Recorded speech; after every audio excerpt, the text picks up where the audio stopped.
What is going on, ladies and gentlemen? It is another episode of The Flow Show for the love of wrestling, brought to you by Kwency Jones Go, Mac Lowe, and of course, Brian Andrew. What's going on, guys? Right.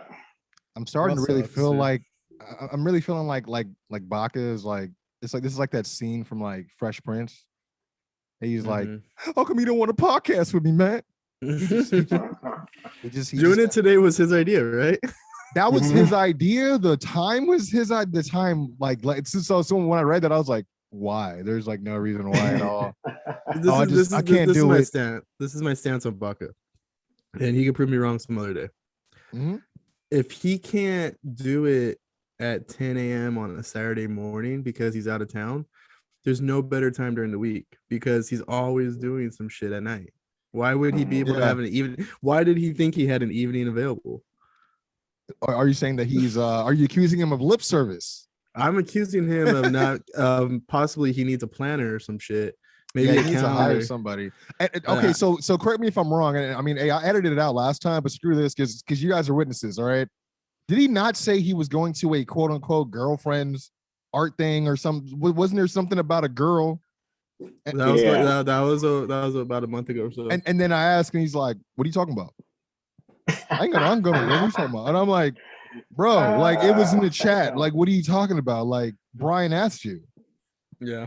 And I was like, no, I never said that. I'm like, I'm like, either you're lying and coming up with shit, or you forgot who you told, and then now you're like, oh no, that's not a thing no more. And now I gotta nip that in the bud.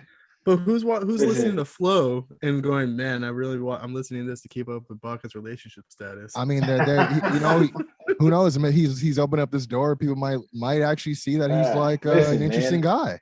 There's two Diesels. There's two Razor Ramones. There you go. There's two Bacas. So one was busy. The other one doesn't know what you're talking about. We got some doppelganger shit going on right now. That's what it is. There's kayfabe Baca, and then there's that's true. Yeah, so reality. Different realities. Gonna take different realities. Yep. Sprinkle a little bit of Rick and Morty logic in there and sew it up real nice. Yeah, exactly. Portals and whatnot. Mac just said there's two football-looking dudes just hanging out there. Yeah. So you're saying that there's the regular, there's a regulation size young Baca, and then there's the deflated young Baca. Is that what you're saying? He's got the. I see what he said. Got the arena football. The junior Pee-wee version. Oh man, but speaking of football, tickets went on sale this week for SummerSlam. It's going down at the Raiders Stadium in Vegas. I was able to get tickets, but man, it's crazy because a lot of these tickets aren't moving right now, which I was kind of surprised. I was thinking everyone's probably sitting. I don't say everyone's just sitting on money to spend, but they've been sitting on opportunity to, want to come back and spend some money and go out and feel like a little bit normal. So I did hear like the Texas dates were moving a little bit, but everything else, like I heard Money in the Bank is barely moving, which I'm really surprised because that's kind of one of those special attraction ones where it's like, and you know what it is? I think it's because they haven't even announced who's in it yet. So that's probably a big thing. Also, wrestling, the WWE kind of sucks. So no. Seriously, it's not like they're moving into this. It's not like they're moving into live people with a lot of momentum here. Well, what's funny is if you notice too, like even, and I don't know if I was the only one that caught this. We kept talking about, well, I don't know how they're gonna do all this movie magic ass shit with the. Just the different things they've been trying to do or they've been doing with the fact they have no crowd and they have the Thunderdome. It's like, I noticed on Monday you had Alexa like, oh yeah, since we're going to be going back on the road, I don't remember the fucking doll's name, but she basically said, oh, she's going to go away for a while. And I'm like, so that's how I'm like, did y'all write a doll off TV? Is that what y'all I don't care. I don't care how, but I'm glad it's happened. Right. But it was just like, it's probably my least favorite thing that's happened all year. Yeah, I mean, it totally is. I mean, I'm not a huge Shayna fan, but it's buried her. I mean, I'm trying to think of something I hated worse in the year 2021. 21 so far. Exploding death.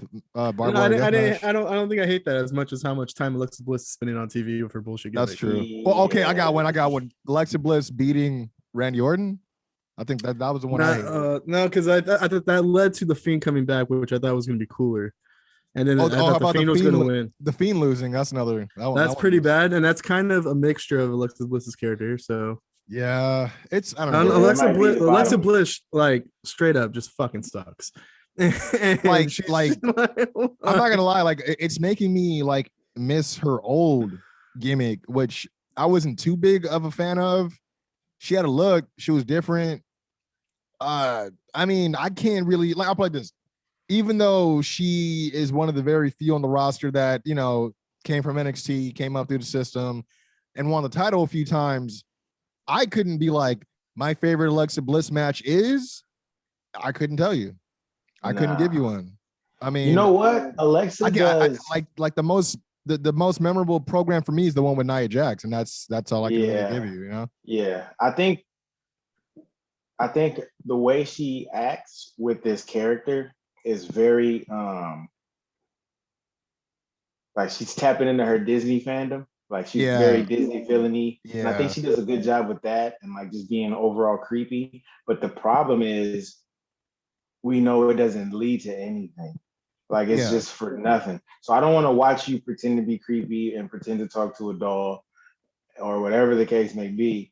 If it feels like they just using this as a 15-minute block to fill some time. It doesn't feel like it's that's real talk. Because when you think about it, it's like is this the first time someone's done something like this? Like the creepy thing? No, I mean you got Dexter Lumis kind of doing the creepy factor on his own, married in NXT, but I mean, you think about like Al Snow, right? He used to talk to the mannequin head, you know what I mean? But it's like, but it wasn't like, just for the sake of putting something on the show. It was like, oh, here goes a little backstage segment of Al Snow for like a minute or so, or maybe he'd get introduced in a hardcore segment that they do. You know what I mean? But it was leading into something. It was always connected to a bigger picture. This feels like we're watching it, and if they stopped today, there would be no questions. Like we wouldn't be like, oh, what's gonna happen with? There's not gonna be an outcry of like, man, just get rid of it. Creatives always throbbing. And that's worse because I think a lot of WWE fans or wrestling fans in general are always like, at least if it's bad, at least make it make sense to any degree. But I think with the Alexa Bliss stuff, we're just like, just get fucking rid of it. Bro, like it's, I mean, like I don't think we're gonna hear a huge outcry of, oh, they're always starting and stopping with Alexa, or oh, they can't believe they dropped another storyline. Creative, like no, dude, like creative sucks while this is still going on. Like, and when I say Alexa Bliss fucking sucks, is like I'm not saying that she's the worst wrestler in the company. I'm not saying she's a bad pro. I actually think she's better than most, and in a lot of attributes as a WWE superstar. This Alexa Bliss, like I legit, and then when it's the fucking main event.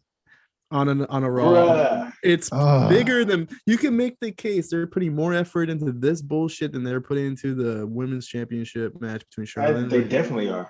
I mean, like they like I was telling my brother, I was like, they did, or at least they tried. I mean, on my end, like I could see the effort. They were definitely trying to push that women's match on Raw, like on the go home, where I'm like, oh, now it's serious. Oh, now y'all trying to get on some brawl type stuff. But the week before, you know what I mean? Because it's like. That's the issue too. Like I think about Roman. Oh, Roman's in a Hell in a Cell match, but he's going against Rey Mysterio in a program that started a week ago. The whole Hell in a Cell card is like they threw together on SmackDown versus Raw 2007. Bro, it's crazy because I was like, yo, this is normally around October, so why are they going to bring this up now? I think it makes sense to a degree because. Well, let me ask you this first. Do you think they're going to have fans at Hell in a Cell? No. Hell in a Cell is okay. That makes more sense. I was gonna say Hell in a Cell is probably. I've never been to one, but I'm assuming it's a tough wrestling. I'm assuming it's tough to watch in the crowd. Yeah, so I'm assuming just throw that shit in throw that shit in the Thunderdome every year, dude. Yeah, I honestly, because when you think about it, I mean, if they might as well take advantage of the fact that there's no fans, so they can get inside the structure itself, get decent shots since everyone's gonna be watching it from home. I just hate. Can we just pray that it's not going to be red again? I mean, who decided to make the Hell in a Cell red? I don't. Because it's hell, bro. Yeah, I understand that, but I was like, have you ever been to hell before, Quincy? No, it's not like it's blue. Stupid. Ever been to blue hell? I'm like, but what about the expression? What in the blue hell? So I mean, but you know what? It's weird. It is weird on the nose. Sometimes they do shit too on the nose, bro. Because I was like thinking, I was like, okay, if people don't watch now and they tune in the Hell in a Cell because they remember and they're like, so what? Raw is Raw have a Hell in a Cell exclusively now? It's just, is it a Raw themed pay per view because everything's all, it's just all red everything, and then I was going to ask, maybe it would be better in black, but maybe it's tougher for the crowd to see if it's black. Like when they used to have it, because Hell in a Cell was in the crowd. Yeah, it was like that chain link type of. You know what? Speaking of all red everything, I might as well pull the Band-Aid on it now, right, Mac? What in the fuck? Look, I ain't got nothing against Piper Niven. I ain't got nothing against her, but I don't know how her and Eva Marie even find each other in any dark alley to even want to kick it with each other. But the fact that she comes through. I heard that they might even change her name. Like, I'm like, why would you change her name? She's already been signed. Yeah, it's no, like, because it's like Dewdrop or something. She's Dewdrop, right? Something. Because they were like, we don't know who this is, and I'm like, y'all don't know who this is. Nobody ever watched NXT UK. That's what But isn't that the problem? Isn't that the problem though? Like, aren't they like low key, like kind of exposing themselves? Like, yeah, we don't. I hate that they do that. Like, they gotta find. Like, they kind of have to establish what rules they want to follow. Like. What's canon and what's not, bro? Like, if you're gonna follow the rules that this is like a sports thing, and we can pop when Walter comes over from NXT UK, and because we know who that is and we know his reputation, and it makes him pop. Hey guys, it's Winifred. Like, no, it's not Winifred. Like, it's Walter. So why is it now when she pops up, we don't know? We gotta act like it's a new person. That's weird. And mind you, like she was also in the Mae Young Classic too, so it wasn't like she was just NXT brand. Yeah, you know, we've seen her. I don't know. It's weird. Like, but I just hated how they kind of jobbed Naomi out to her. So here's what I'm thinking. Here's me being optimistic. Because Piper did come out and they announced the winner as Eva Marie, I feel like that is going to be the story, right? The two of them, where Piper's going to be doing all the work, Eva's going to be getting all the credit, and eventually that's going to have to blow up. But in the meantime, Naomi is going to be getting beat, and she's going to be the face in this heel versus face. So I'm hoping that when everything finally comes to an end, Naomi gets over on Eva. Eva takes the heel fall. Naomi comes out righteous, and then can move on to something and hopefully build some momentum. Especially that's really optimistic. I appreciate the positivity. No, I mean, I was gonna say the fact that she has the heavy with her, I could see that being the bow on top. She could live with that, but the logic is not there. So bless your heart, you know. Like, it's like my thing was like, yo, you got a former WWE champion, make main roster, like 2-time, I believe. NXT is still not considered main roster to WWE, you know, officials, whatever. I don't make this shit up. But also, I was like, so she hit her with a Michinoku driver and put her away. I was like, that was. Keep in mind too, like Naomi not only is a former champion, she's gone over at WrestleMania. Yeah, like that's the pinnacle of being over. And not to mention, she's one of very few people, and I got to throw it in there because I don't feel like a lot of people get a lot of credit for this, that had their own version of the belt. You know, you had Daniel Bryan with the recycle belt. You had her with her glow in the dark. They gotta really rock with you to let you tamper with the belt. You know what I'm saying? Like the Smoking Skull, Brahma Bull, like they weren't handing those out. I mean, I understand why they never released the Undertaker version, because I was like, no, that's the home. You keep that one on the shelf at the crib. That doesn't leave the house. But I mean, yeah, it's not a whole lot where they're gonna be like, okay. I feel like that's when they were like, okay, we're gonna hitch our ride to her. She's gonna be the face. We're even gonna let her change this belt. It's really like doing numbers and shit. But I think it's just bad timing because, in my opinion, like if we were to take the era of Naomi, like first of all, I'll admit, to me, she has one of the cringiest promo games in the business, but she's one of the best workers in the division. I tell you, like you're right, but I would still take a promo from her over what's her name? Who's the one that got pregnant by Ric Flair but didn't get pregnant by Lacey Evans, all the blondes. I would take Naomi's promo game over all the blondes. I would take Tamina's promo game over yeah. Like oh man, yeah. I mean, you need to put work in. Like, what the fuck? You won the title like 10 years ago. I mean, she won the title after 10 years. She was like, dude. Her promos are, you want to talk about on the nose. her promos, she literally says what she wants you to get out of it. Yeah. So she's like, "Do you feel my passion?" Like, no, say something, and then I'll feel it's like, is my passion bleeding through on the other side of the screen? I just need to know. We need to give credit to whoever's holding the cue cards behind Tamina's promos, because that guy makes sure he stays out of shot. Yeah, and he keeps it right in front of her, because she's fucking reading. She is not speaking. She is fucking reading. But you know what though? Like, a lot of people were laughing at the Naomi thing, because if you remember, the all right everything, that was like her gimmick before she remember she was doing the whole SmackDown thing, even Marie. And she just kept like, where she and then they just kept wrestling. Yeah, they just kept canceling. And I guess one of the last times she did that was against Naomi. So they technically never had the match. So a lot of people were like, "Oh man." And y'all say you ain't a fan of long-term booking. I was like, no, that was an accident. Come on, that was an accident. That's definitely long-term coincidence is what that's called. Oh man, you know what? Speaking I would say the WWE is the best at the long-term coincidence, though. I would say the WWE. But see, it was funny. Like, but nobody else on the roster. But why put more else for her to fight? Why put more? No, you're right though. But like, why put more effort into like tying in, like, you know what I mean? And you're like, but y'all could really do some logical type stuff though. Like, you know, like it's like You guys want to know? You guys want to know a hot take though? I want to give you guys a hot take. Yeah. There's 3 storylines going on in the women's division. Alexa Bliss's horse ass one with Shayna, the WWE Championship. The Eva Marie one is the best storyline in the women's division. That's my opinion. I'm not gonna lie though. I feel like I'm a little bit more interested in the Charlotte Rhea stuff than from this time from when they did it back at WrestleMania before. But I don't know. It's weird. Like, is Charlotte? How is Nikki Cross not in the fucking match at fucking Hell in a Cell?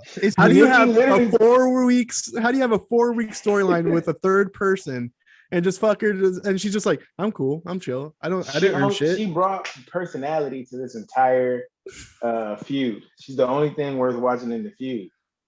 And then she's gotten wins over over all of them. Okay, I was gonna ask you about that because were they wins or she, because she legit pinned them though?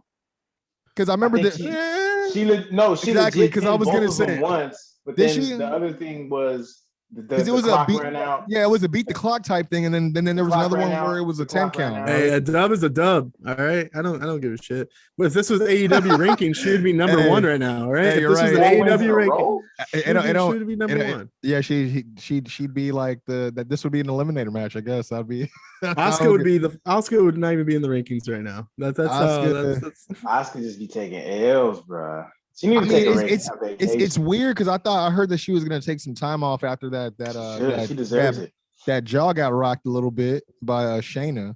I heard she was gonna get like some corrective surgery, but I guess not. She's like, nah. I love Asuka. Asuka's my favorite, but I ain't gonna get mad if she takes some time off. It's just one of those things where if she does, it kind of further exposes the hole in their division. You know what I mean? But Asuka is forever. She's probably, in my opinion, one of the top 5 workers in the company. And I was gonna say, that includes both males and females. I agree, and I mean she has really nothing left to do. I mean, honestly, I was gonna say she's always going to be the outlier. Like if there's not a 4 horsewomen involved, then they give it to Asuka for a while. She's always going to be a summer champion. She's never going to be anything more than that. I feel like she'll hold the belt, but she's not gonna go over at Mania. She's that, you know what I mean? It's just that's just frustrating, you know. I could see them. I don't know. If you were to ask me before when they were kind of not doing, not really booking her right, because I know we talked about this before. It's just the pandemic, and they used to have her on commentary, just like you don't know what she's saying, but she's entertaining as hell. I feel like that. Yeah. I feel like she had to win Vince over that way. Because Vince's sense of humor, he doesn't fucking know. You know what I mean? But so I could see him. I could see her possibly getting. Asuka and Kyrie are the best women's tag team champions of all time. That's not a hot take, but I love it. That's a take, and it's true. Wait, was that? You can make the case about Sasha. No, were they? Their name was trash. So that's wait, the caboose. Okay, hold on. Why does Paige always have to walk out and endorse 2 ladies for no reason, and then it never lasts? Like, and then disappears. Absolution, and then like. Freaking, I don't know, man. Like, but you would think for someone who has some weird sex tape stuff come out and a broken neck would get less time on TV. As much as I love Paige, you would just think that she would get less time. The other part of it that was weird was like her herself doesn't have a quite clear, like she has a pretty thick accent herself. So I'm like, why is she the mouthpiece of them two? You know what I mean? But I mean, I guess it was a way to try to add additional appeal. Who doesn't love Paige? You know, they wanted to come back. Pretty sad, you know, her career and everything. So I understand why they try to put them together. I'm a huge Paige fan. Like Paige is probably my favorite wrestler of this modern women's era. It's just she has like 1 year under her belt and she beat AJ Lee. That's all she really has to her name. Yeah, so, I mean, it's shit. I still remember everybody cursing out Sasha to this day because of that kick that kind of put her back out. But you know, speaking of the women's division, and the absence of the women's division, I thought I'd bring this up. Oh yeah, she's like, nah, it's trash. The whole division, trash. Yeah, it is trash, huh? Lana, Mrs. Miro, I guess she's put it out there that she's looking to spill, quote unquote, spill the tea on Vince McMahon and all this, basically her entire experience with WWE. My thing is, do we care? Does everybody have to do that? I mean, A, there's that, but B, I'm like, I'm sure that there was some sacrifices made. I'm sure there were some hardships that you went through. I mean, I think anytime you come into a company as a married couple, there's going to be that, you know what I mean? Especially someone like Lana, where I feel like she still doesn't completely understand the full scope of the business. I feel like she's probably the type that's like bugging talent relations every day. Like, how come me and Miro can't be on the same show? You know what I mean? Like, instead of just like, yo, how can I better myself today? How can I get on your radar? Like, you know what I mean? Or whatever it is you need to be, whatever the situation is. But I mean, we've already heard someone else say this. Remember Tucker from freaking Heavy Machinery? He had said he was gonna freaking sing like a bird as well. And I'm like, I feel you, bro, but I'm like, I don't know if you're like Lana. I don't know if they're particularly special enough as an attraction for people to be like, oh, I want to know. You trying to, you know, Sports Center, I'll say it. Nobody cares, bro. I asked though. I said, do it's anybody care? But I'm thinking like, I'm sure there are fans, right? I'm sure there's fans, but is there a story there? Do you think there's actually a story? I don't. Vince McMahon's like, yeah, I don't give a fuck. He's like, I'm still making money by the hour. Like, I don't. Nobody. I mean, the only thing with Lana is there is probably some Miro stuff, maybe, and maybe like it's sounding a little Me Too the way she's saying it. Yeah, because I was gonna say it sounded like she was kind of alluding to like something that happened that she felt like she couldn't talk about or bring out publicly. But then again, that could just be, you know, the hook, the trailer to get us, or, you know, to watch the movie. Because if she's saying like, hey, I was promised championship opportunities and I never got them, I would probably be like, you know what, like, sorry that they promised you something, but you should know you're not getting that shit. She's like, you said if I brought it to the table. No, we said we're gonna bring you to many tables. That's 3 tables. 3 tables. At least 5 weeks worth of tables. Yeah, we just everybody works there. That's all. Actually, that's all I care about. I want to hear. That's all I care is the table story. That's all I give. Okay, that's it. Yeah, that's it. Everybody works there, and then as soon as they leave, they talk about how terrible it was. But it wasn't bad enough for you to leave before they told you to leave. Yeah. So I get that certain situations, or especially certain people have bad experiences, but it can't be everybody leaves. I got a hot take about how terrible the company is. If it was that, then why not everybody just jump ship? Like, there's plenty of other options. You know what I'm saying? It's one of those things where I think there are many options, but I think a lot of those options aren't going to be interested in a lot of the other people on the other side. Like, you know what I mean? Like I put, like, for instance, when Zack Ryder got let go, I was like, where are you going to work now? Like, you know what I mean? Like, not to be a dick, but I was like, I don't see you being really a commodity towards any company. But of course, when it was Impact, I'm like, okay, I can see that. You know what I mean? Right. So is it bad, or are you just trying to get a level of, like, I don't know, it's weird. Yeah, it's like you're trying to because like the thing with Moxley, I think, is a little bit different because, like you said, everybody can't be Roman, dog. I was gonna say, but my thing is, my thing is, like, if you tried to ask for your release prior, you know, I can understand why you couldn't leave before then. something like that. Yeah, there's very special circumstances with certain people that came out. Yeah, I think Harper, Luke, or John, Brody Lee. He was another guy that pretty much did the same thing. But like everyone's like, Tucker, I'm sure you were getting paid some good guap to be on TV. Mm-hmm. I mean, in fact, the fact that you're tweeting this while smoking a joint on a golf course, I don't know if you were doing this before this job. You know what I'm saying? Like, not everyone. Like, I mean, I get the urge for a lot of these people because a lot of them grow up immersed in the company or immersed in the business, the love for the business, the passion for the business. A lot of people, that's their goal. It's just WWE. That's what it is. And then they get through the door and it's nothing like they think it is. You know what I mean? It's not the quintessential or ideal situation or scenario or experience that they thought it was. So because of that, they feel like they were robbed or I don't know. And they like, I need to tell my story. I'm like, or you can just not, you know what I mean? Like if they didn't really do that much to you, I mean, like, it's such a crime that someone didn't get you or didn't take to your ideas. I'm like, dude, that happens in corporate. It happens every day. I'd make the case like if someone wants to interview you and they ask you certain questions, elaborate if you want, but don't go out there like selling like I got a story to sell. Like who gives a shit? Like the best you could do is be a mid carder on NWA, Tucker. Like that's the best you're gonna do. Like and which for Lana, which may not be that bad. If that's his, he would be perfect. Yeah. He has I think so as well. Yeah, he does. He's got and the size, the familiar face. He could talk. He has charisma. He can do. Yeah, and he's young. Like on NWA, there's like a rule that you have to be 35 plus or something. But like for him, like he's pretty young. I feel like you got to know. You got to name 5 wrestlers wrestling in the 80s. Name five former NWA champions and name your favorite pop punk band from the 80s.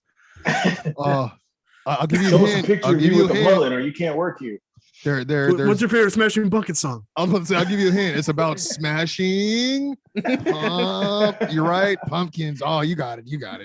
Yeah, with Lana, it's like the cucking thing is kind of interesting. Like if I kind of want to get in. Yeah, that's the only. I think. I would maybe want to hear like how that went down because her husband was in the storyline. There's a lesbian thing going on. Make out with another dude and then having to work together and like maybe go home the same night. Wait, did her and Liv make out too? I don't think so. But there was a lesbian dynamic for at least 20 minutes. Like a 2-week type of so I would like that's the stuff that would be interesting because there is a business aspect to that you're just like, okay, is it just business at that point? Do you take it personally? That kind of, but outside of that, like she's like either just going to be a model or she's going to go back to Miro because she's not good enough to wrestle anywhere else. So I mean, that like it's not even a hot take. That's just the take. Like, I mean, it is like, I'm sorry, but I don't want to take nothing away from her. Because I've heard a lot of people say the same thing, and the people who said this range in legitimacy or credit in the business, from legends to agents to people just lip service, but they all claim, oh, she's really working and she's really getting better. I see her putting in the work, and I'm like, okay, there's a difference because I see when people say that about Dana Brooke, and I see it in Dana Brooke, and then when people say it about Lana, I don't see it. Like, you know what I see with Lana? More. Just different attires, like more TikTok dances and video. Like that's all I ever see from her. And I'm like, you should just be a social media personality, dude. Like, to be honest. And if this was 2008, Lana would be a Divas champion or something like that. But the thing is, women's wrestling just surpassed her completely. Like there's 7 to 8, 9 to 10 women's wrestlers on the main roster right now that we would be like, that would be a champion before you. And we're not discrediting her. It's just she'd either didn't get better fast enough or didn't improve enough. Bro, Tamina won a title before she did. And Tamina started how many years ahead, bro? Right. And she barely got it. Like, I can't. I don't believe, nor would I ever believe Lana to. I mean, I know I think she got a championship match, but I mean, I don't think anyone was like, oh, I got to tune in because you never know. Like, you know what I mean? And like, you know what? Now that she's on the indies, and maybe she could be trained differently, and maybe somebody like maybe he's not being trained in the WWE style. Maybe she can improve and get maybe look better in the indies. Who knows? Like I don't know. I That. can, I Like a can lot see of her. wrestlers leave and maybe look better and do better, right? Drew No, McIntyre's style completely changed when he went. Yeah, to the that's indies. that's very true. Like he was already really good, but, I can see her coming making her way to Impact just for the sake of I'll like this. I hope if she does want to wrestle, she makes an Impact so she can train with Tommy Dreamer and he can kind of teach her some shit. I mean, I would say D'Lo, but I don't think she got rhythm like that. So I don't know. But yeah, like the TikTok every time she used to come out with Naomi and they would do the intro together. Oh man. Bro, I'm like, if I was Naomi, like the whole time I'd be thinking like, man, I'd be waiting to come back and they put me in this situation with her. Like, I mean, at least I'm on TV, but damn, I don't want to do my entrance and then watch her try to do my entrance at the same time. Yeah, like, that's so weird. Like Naomi be doing her shit, and then Lana's like doing the robot. Like he's like, yo, this ain't Miz Dow and Miz. You know what I'm saying? Like it's a little different. Like, imagine being Naomi and then somebody coming up to you and being like, all right, you know what? You're gonna be in a tag team now. We're gonna have you go toward the titles. And she's like, cool. Who's my partner? It's gonna be Lana. And imagine just knowing that you're gonna have to carry that fucking team. And you're already I think it's more than that. It's like, imagine knowing that you're never going to win those titles. Like, yeah. Like, I mean, come on, man. Like, I don't know. I thought if they were going to try to make teams, I thought Naomi would work better with Carmella because they both had like the dancing thing going on at the time. And so I figured when Carmella and her kind of danced with each other, and like did little segments together, it felt better. Lana, I was gonna say that they have teamed together before, right? Yeah, okay, that's what I thought. Teamed together before, but they just kind of like pushed Lana around to try to find a space for her to fit. At one point, she was with Asuka all the time. She was with Naomi all the time. I was thinking Asuka must be. She was with Natty for a cool minute. Bruh, Natty. Oh, when Natty threw her to the curb, I was like, thank God, because I know you Lana nice, got but you everybody gear in her suitcase. She got gear to match everybody in her shit. No, for real, bro. She got like if this was WrestleMania 2000, she'd probably have 7 attires, right? You could just speed on. Just keep clicking through it. Head on down to the SmackDown store, pick up another one. You know what I mean? One of my frustrating things with Naomi, I think, in her career is when the Usos were at their peak heel. And they were just, being these hard ass dudes in the back. And then she's all hanging out with her husband on occasionally on SmackDown or whatever. And then she'd come out and just do some punk ass fucking EDM shit on the way down. I'm like, dude, this is not fit at all. And you're like, and where's the family at? Like, get on the same page here. And she's the husband's hard as fucker now. Like aesthetically, like and I remember she used to rock like the bandana on her face like a little bit. She also had like the paisley print in like her hoodie. So she was like low key aesthetically looking similar, but it was like, yeah, they ain't bumping this in the Uso house. Yeah, bro. I always felt like if she just reverted back to like if she mixed the Team Bad version, the version, she could fit right in with what they was doing. I think, in my opinion, what I would like to see, this is just my personal. I know it's probably not gonna happen, but if she did that, take the Team Bad kind of aesthetic and then just put some glow stuff in it, so you can still come out glow in the dark, but you just be mean about it. Yeah, and then she could be either a part of the Bloodline crew or part of her business. I like the either or actually, but because if she had like the minor glow in the dark aspects to it still, but I guess I don't know, for lack of a better term, hip hop it up a little bit more, or should I say get a little bit more urban? I don't know how to see about it, but like I could totally see her turning that, like if she gonna go heel. And she can still keep the glow thing and be on some glow in the dark where she's like I'm feature so bright you see me before you see me type shit. You know what I mean? Yeah, there's ways to spin it if you need to. Yeah. And that's, it don't have to be spun. It could just be, hey, I still like wearing glow in the dark shit, but also I'm tired of losing, so I'm gonna start cheating. It could be that. I'm gonna start blinding y'all on the way to the ring. Not to sound like Paul Wall, but just chop and screw it a little bit. Just slow it down a bit. Bro. Actually, glow in the dark grill in. I mean, like it's super slow. floor. Man, yeah. Get it on the floor. Get it on the floor. Well, add a That would little, be hard, add bro. some, add the East Side Boys in the back. You know what I'm saying? That Chop would it be up. hard, bro. Now, because I'll play this. I don't know who made the beat for that Uso joint. Every time I hear the joint, I just wait for them to rap, but they never do. They never jump in. They just be doing ad libs. Yeah, I'm like, tracks. ooh, I can't wait for this whole track to be done. Ooh, like, but like, yeah, if they did something kind of like that for her, man, like I put like this. If it was up to me, I would literally take Mia Yim's song and give it to her. I think that would be. I don't know what that is. I see Mia Yim. I was thinking about it. I was like, I don't know the words. I just know the syllables. Just bump that, bump that, bump that, bump, bump, bump, bump, bump. Oh yeah. Bump, bump, bump, bump, bump. That's all I know. So it's like hip hop, but it got a little splash. It got a little scissor in it. Yeah, a little bit, man. But you know what? Speaking of me, she just looks like an NFL Street side character.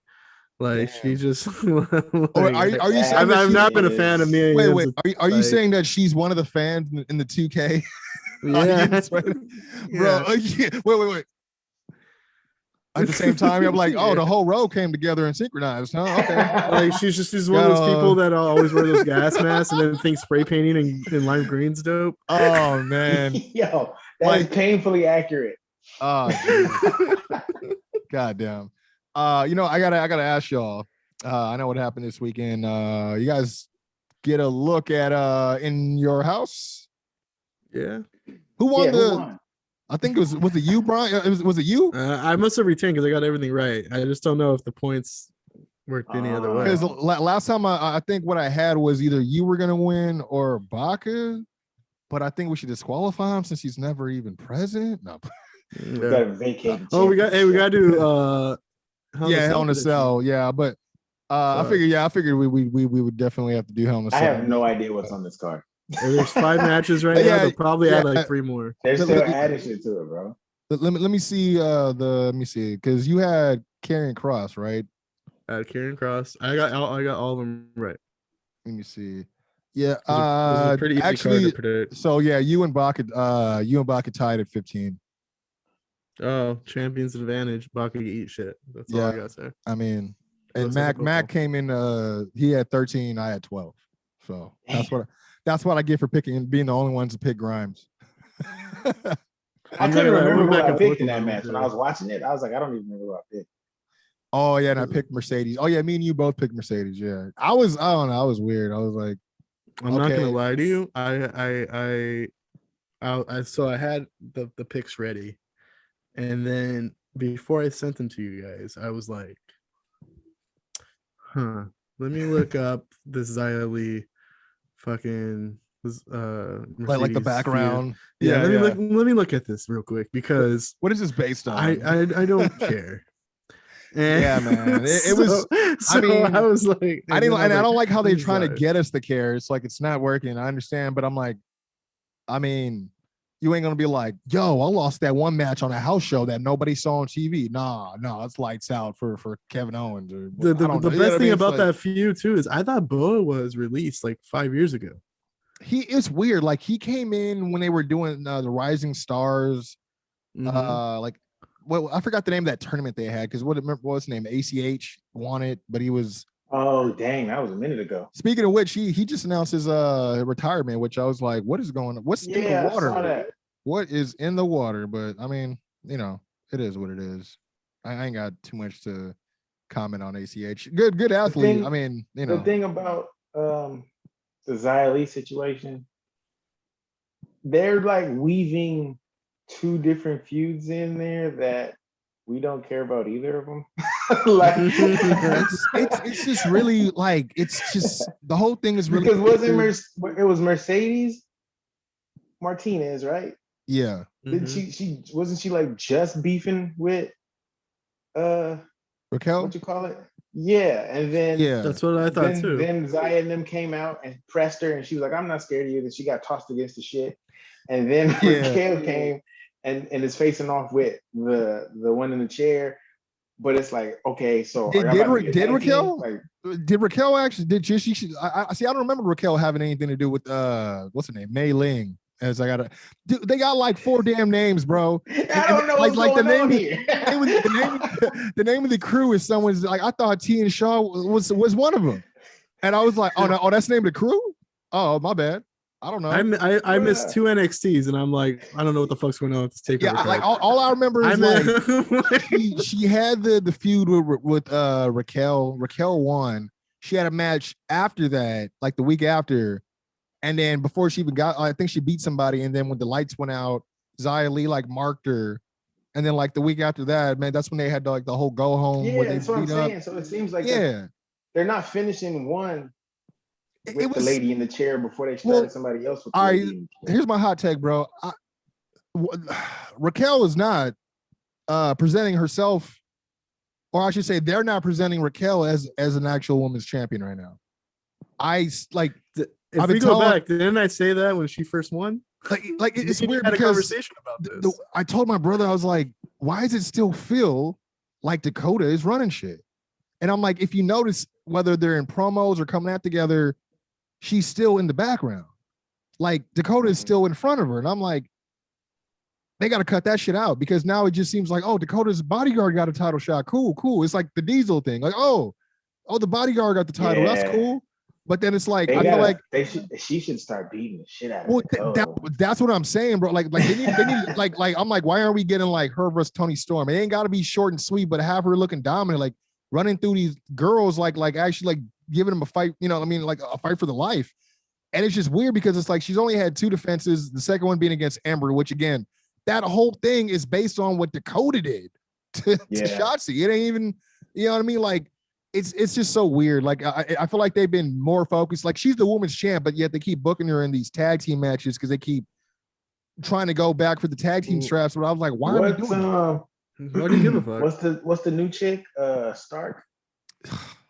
Zoe, I got a bunch of Asian friends. Anyone that's Asian in the crew, that's my friend. Starks. Yeah. That's what she said that? Bro, because because when she came out, like this is what I told my brother. She's like, Zoe Starks, a friend of Io Shirai. I'm like, that's cap. Because that's your character. Io never comes. She ain't never roll with nobody. You never see her. You never see her backstage with nobody. She ain't out eat lunch. Didn't she literally say that one time? But I was like, yo, so like, didn't she just do the same thing with Sarai? Yeah. Mm-hmm. I'm like, then why are we doing the same thing with Io? And I'm like, what's next? We're gonna do it with Xia. Like, what's up, dude? I'm all about equality and I'm all about pushing your division, but like, if you're gonna have 2 women's matches on your takeover card and one of them doesn't have Io in it, then what the fuck are you doing? Exactly. I mean, also, here's a joke before we get off the subject. Zoe's gonna go find Mia Yim and be like, "What are your parents? Who are your parents? Who are your parents?" Like, dude, like it's gonna be like. I really feel like Zoe Stark, all she does is like, hey, stop picking on her. And that's her entire career. It's just, I'm just going to stick my nose in everyone's business. And by the way, if real quick, before, are you going to get off the if you're going to not get off the subject, I'll let you get your point out. I mean, it was still NXT related, but it was it was a joke. Okay, just on the women's division real quick, or Raquel Gonzalez. I have a feeling because of where we're at now, her and Dakota's relationships can get super convoluted. And I think like we're going to get to a point where like they're going to turn babyface and then Dakota's going to turn heel again. And then we're going to be like, well, how many times are you going to fucking do that? Like, I give Dakota credit because not everyone like with that happy-go-lucky face character can go full heel and actually make it work. Roy, I totally forgot about her face character. That's how she's been killing it as a kind of a dick lately. But yeah, I definitely could see what you're saying, Brian. Like I could, I mean, because one of the things I was thinking, I'm like, why is she taking orders from Dakota and she ain't won a goddamn thing except a title that she helped her win? Like she ain't a former world champ. She ain't done nothing on some individual like success type stuff. You know what I mean? I was like, who's the other one taking orders from you? Who's that chick who has Kawhi Leonard needs? Like she's got the who? The one that was feuding with Dakota Kai for the longest time. Tegan Knox. Tegan Bad Knees. Yeah. Is she coming back? I hope she's coming back. I'll put it like this. It'd be a shame that's look. I don't got nothing against her, but business is business, right? This is the Baca disclaimer, right? Business is business. No feelings, right? No hard feelings. Why are you gonna keep Tegan Knox, who is definitely in liability with injury, and then you just got rid of a bunch of people who have not, like, you know what I'm saying? It's like I don't. To me, the Tegan Knox experiment is done.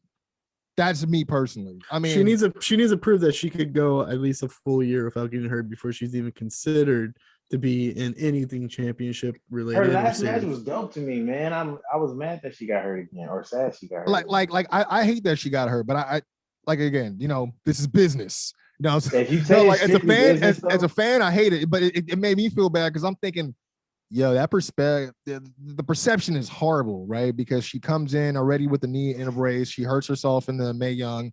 She rehabs almost a whole year, comes back, and then hurts the other one or the same one? The other knee. And I'm like, damn, dude, like it's it's just. But they say that when you hurt it, it comes back stronger. So I think that's why the other one went, because this one was good. So now I could see that. And so now that they've both exploded, she should be straight. So you're telling me that I love the optimism. So if Tegan Knox comes out to see the god of the waves, Mac Lowe, and in a pickup game of basketball, and you cross her up, you're saying that she ain't gonna be, disintegrated. It's hard to play defense when you have those Stone Cold Steve Austin braces on. I was just gonna say, yeah. She might try to hit you with that undercut, bro. She always has like gear, right? Her gear's always done up. Yeah. So when she comes back this time, she should have blue trunk bottoms that look like jeans, and then she should have like a black top, right? Okay. And it should say like Tegan with her little logo right here instead of what with a question mark. And then she should come out Stone Cold swagger. Hey, shit, she can on the vest she can put bionic legs or something like that. Something. Instead of neck. She has like the bionic woman, Captain Marvel logo type thing. So she put that on the back instead of the skull. It would be sick. Like if this is a thing, everybody knows it. Everybody's looking at it. You might as well make it the feature when you come back. You know what I'm saying? I'm gonna have two braces on anyway. She can start doing the stunner. It'd be sick. I was gonna say, she don't have to start doing the stunner, or else unless she don't have to borrow the Eclipse from Amber. Or she could just do the Des press, and we'll know. Oh, hey, she does it off the top rope like Mickey James used to do. That'd be kind of cool. I ain't mad at it. You know what I mean? I was gonna ask y'all because NXT also happened. Big news. Samoa Joe's back, man. How y'all feeling about that? That music. I wish there was slightly more people there, just a little bit more. Yeah, I mean, I like the segment he was in. But it was weird. I thought Cross was coming off like too heelish. I'm like, yo, you ain't never been that disrespectful to Regal in the past. And then I was like, they're obviously setting you up to be like, because obviously there was already a bunch of like rumor and news going in, like, oh, Samoa Joe's coming back. So I'm like, must be tonight. So when Regal came out and then he had Cross talking his shit and being like that, I was like, okay, then they need someone for Samoa Joe to get cheered against. So I'm like, I guess. I mean, I don't think they needed Cross to go so far down that road, but I didn't mind the Coquina clutch. I thought that was nice. But I was like, why give that to us the same night when all we want is for him to be cleared, right? Like, it's like y'all just teasing us. I think he's back with the optimism that he may get cleared, but I think it's like, let's have him on TV. Triple H really liked him. He wanted to give him a job, so let's have him be. It's a little weird though, kayfabe though. I'm gonna be honest with you. Yeah, it's weird that he's like, I'm gonna turn down a guaranteed job that makes me money to just be William Regal's friend and make sure no one picks on William Regal for free. But it looks like for free. It's just right? Yeah. It's not like he's like, like his Regal has no problem saying, "Oh, we just signed this person, and shake their hand and do that whole thing." But yeah, I mean, kayfabe, it's like, what are we supposed to do? Because we know that he got fired. But I did hear that I guess Triple H was like beyond pissed off about that, because obviously something he's been battling for a while, being the last to know about some of these NXT and former NXT like releases and shit. And I guess he's gone numerous times telling them, if this is going to happen, because he understands he doesn't have any, influence on the decision, can you at least let me know what's going on? So I don't know if it's so that he can talk to them or just, he just wants to be in the know. And Samoa Joe, they did it again to him with Samoa Joe. That was the straw that broke the camel's back. And I guess he made it a point where he personally sought out Joe to bring him back for this gig, which I'm thinking, man, you could have done that with some other people. You know what I mean? Right. Where's that Alistair? But whatever. It's like that kind of brings up the question, like, when Triple H signs most of these people, does Vince even have a say? Like, I don't think so, because he doesn't know who half these people are. You know what I mean? Like, I don't think. Yeah, why doesn't Triple H just bring some people back and then Vince could just Vince is just like, hey, I don't want that shit on my nose. You can do it once with Samoa Joe, but just don't bring like everyone that just fired back into the company. Yeah, give him different names. He won't even know. I was gonna say he probably would have to be. It had to be someone that has turned into a blip on his radar for him to even consider it, because you know how Vince is, man. It's real weird, but I got to say a few things. I was really mad that they just totally skipped the opportunity laid out on a platter for them. And that would be have Cross get all up in Regal's face. We couldn't, instead of hearing before the music hit, we couldn't hear it one last time. Regal! Like, I'm like, come on, bruh. I need something, man. Like, but I did like the segment. I don't like the blatant teasing between him and Cross, him and Pete Dunne, because it's like, all right, unless y'all are going to attack this like a commissioner, Daniel or general manager Daniel Bryan from SmackDown situation, where you keep saying you can't get involved, and then y'all slowly behind the scenes slowly clear him. Cool. I can be patient for that. But when you're doing this shit all in one night, the stare down between him and Pete Dunne, because it's like, ooh, that'd be a dope match. The choke out with Adam Cole, the freaking stare down with Cross is like, man, honestly, it's a better, you're thinking competitive field wise, better opponents for Joe over at NXT than if he would have went to AEW, right? But he's not wrestling. And I mean, the only thing I could think of, and this is my hot take, they won't do it. You know how they are. They won't do it. But I was like, I thought it was weird how they were like, Kyle O'Reilly and Adam Cole are going to pick I thought they said they were going to pick each other's opponents, but apparently they're supposed to pick their own opponents for next week. Kyle O'Reilly who picked Kushida, but then by the end of the show, Adam Cole still didn't pick nobody. And I was like joking around. I'm like, so he going to pick Drake Maverick, or he going to pick like Leon Ruff, make this an easy win, or what? And I was like, what if this is a swerve and Joe comes back? What if he picks Joe? I doubt it. That'd be cool. For that storyline, I think it'd be really cool. That would mean that they planned something like 3 weeks in advance.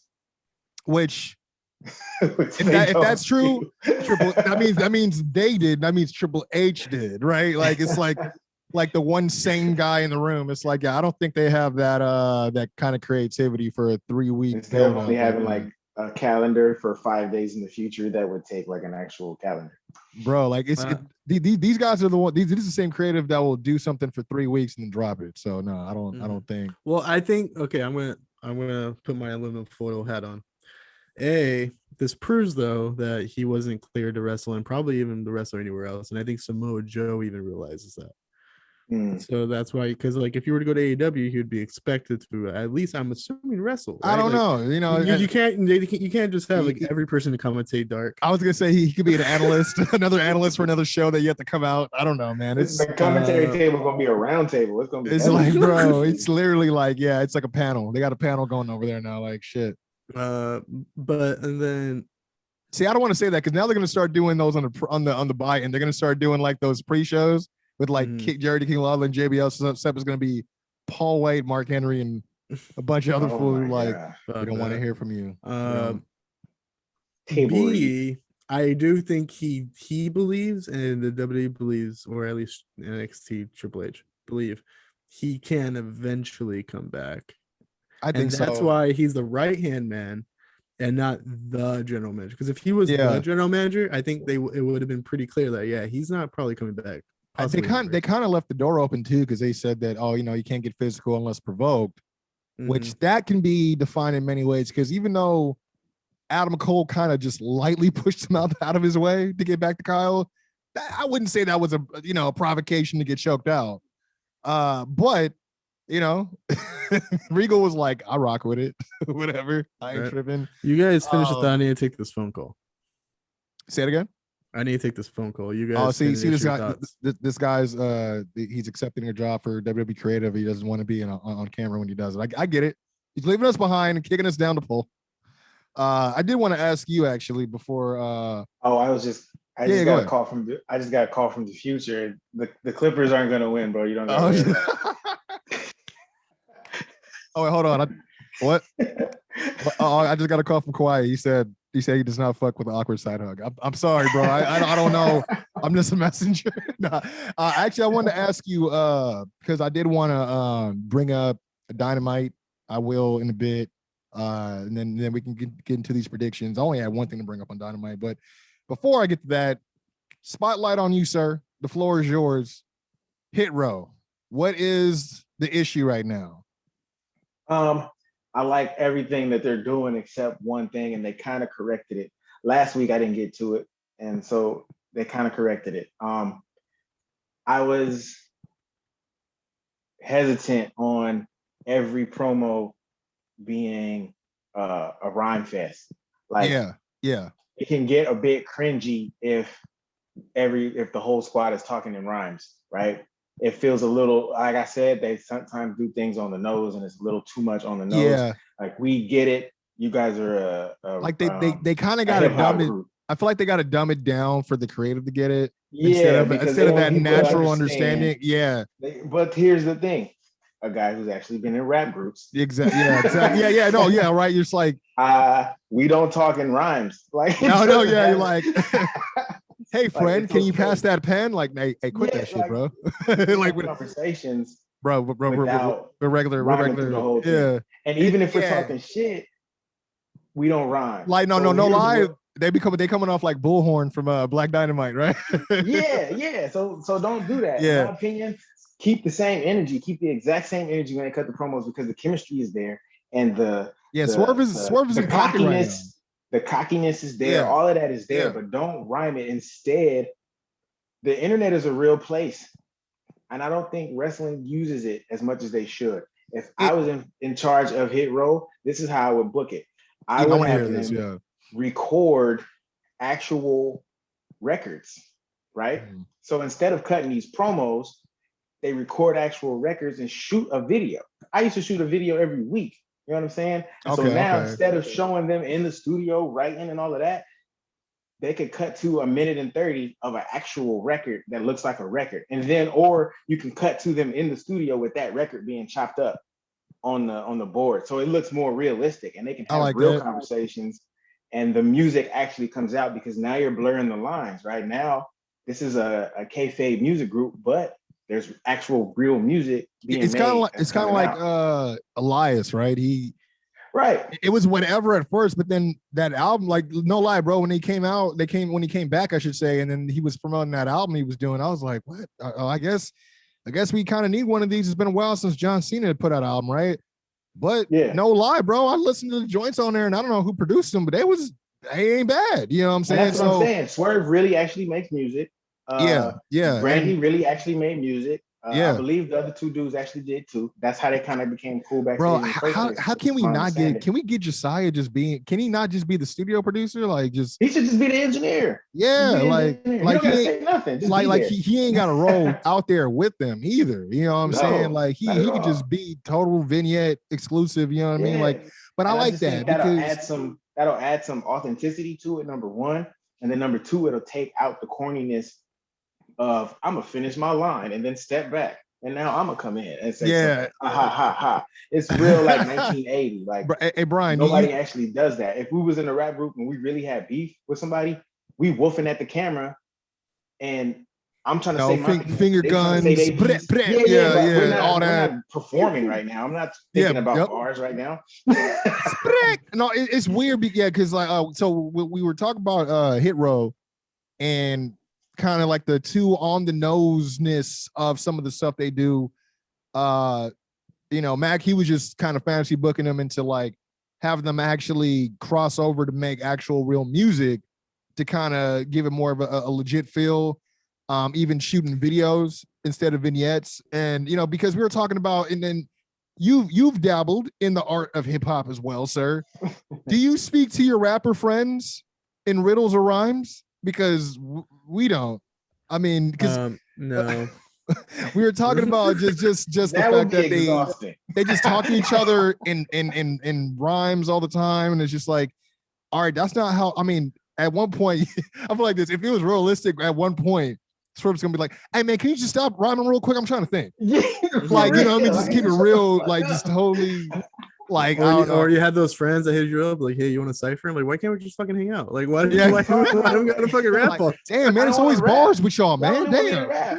Like, damn, dude. I'm more than a rapper. He takes out the grills. Like, oh, I thought that was in. Damn. Let's go watch Iron Man in the movie theaters. Like, what the fuck? I mean, the new Fast and Furious is out. I just thought maybe we could take a break and learn rap, get a sense of creativity. No, it's bars. Top dollar. You should always be ready. Like, you should always be ready. How many songs you got, Top Dollar? No. Like, I just think there's ways to do it. So if you wanted them to rap, put them in rap situations, right? So if you wanted them to rap, then have there be a cipher. Well, imagine this. Imagine if there was like cell phone camera footage. I'm just freestyling at this point. There's cell phone camera footage, right? Somebody's filming. They're live. They could put the little fucking bubbles and the hearts going off the side, like they're shooting live video.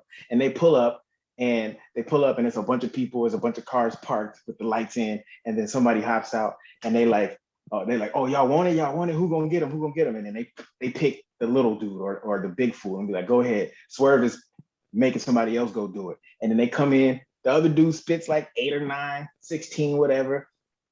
They're decent bars. This fool actually raps, actually beat somebody in the battle. They actually get paid. They get in the car and they celebrate the fact that they just got an easy bag. Like, they can make this a real thing without it being like, I'm going to do 2 bars. He's going to do 2 bars. And your turn. And guess who's last? And hit that check box. Hit round. Okay. Like, we don't finish. Put them in real rapper situations. Honestly, so it feels right. I'll put like this. I like the idea. It'd be cool if they were able to get a little bit more mainstream crossover appeal if they actually went to like a Smack DVD, or if they actually ended up going like to one of these battle leagues, but they would never respect it because, even though they have a bunch of wrestling bars, they're not going to let them use it, making it seem like they're better than, you know what I mean? Like I feel like this, like if Swerve was Raw Underground a thing, they can build a fake. I was just, and that's where I was going to go. But the key is not to overthink what you think an underground battle lounge looks like. And the key is also to grab a bunch of people that no one has seen before, people that look natural, people that's supposed to be there. They didn't go to wardrobe to wear that do-rag or to put those Timbs on. You know what I'm saying? The line is very thin. Like you can even like low key, I wouldn't even mind if like they had a little thing with like, say, R-Truth came down one time, because he do a little bit of rapping too. But they could like beat him down. You know what I'm saying? Because like R-Truth is always known to upset somebody with his innocence. You know what I'm saying? The elephant in the room is either A, Hit Row goes up to Triple H or whoever's running the show, Shawn Michaels or somebody goes, and then they say, hey, Hit Row, we'll take your word for it on how this is going to be presented.